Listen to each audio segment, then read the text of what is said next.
2 semaines après le début de la guerre entre Israël et le Hamas, Alban, une lueur d'espoir selon les mots du Comité international de la Croix-Rouge. Oui, pour les 200 otages actuellement à Gaza, puisque 2 Américaines, une mère et sa fille, ont été libérées dans la soirée par le groupe terroriste palestinien grâce à une médiation du Qatar. Bonjour Sébastien Le Belzic.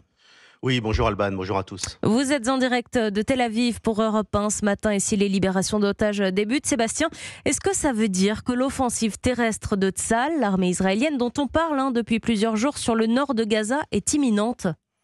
Imminente, certainement. Le ministre israélien de la Défense l'a redit hier, une offensive en 3 phases. D'abord des frappes aériennes, c'est ce qu'il se passe actuellement, et puis une offensive terrestre avant la mise en place d'une zone tampon entre Israël et Gaza pour créer ce qu'il appelle un nouveau régime de sécurité. Nous sommes déjà au 15e jour de guerre ici, et l'une des difficultés, effectivement, ce sont ces otages, les quelques 200 personnes kidnappées par le Hamas et qui servent à la fois de monnaie d'échange et de bouclier humain. Lorsque les troupes de Tsahal entreront dans le territoire palestinien, eh bien, elles feront face à de multiples pièges dans ce labyrinthe de ruelles qu'est Gaza, avec ses souterrains, ses tunnels où sont cachés certainement les otages.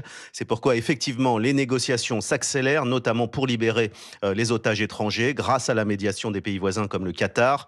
Les civils palestiniens, eux, sont en train d'être regroupés dans une zone humanitaire créée au sud, près de Khan Younes, préparant donc la voie à cette offensive terrestre. Merci beaucoup Sébastien Le Belzic, envoyé spécial d'Europe 1 en Israël.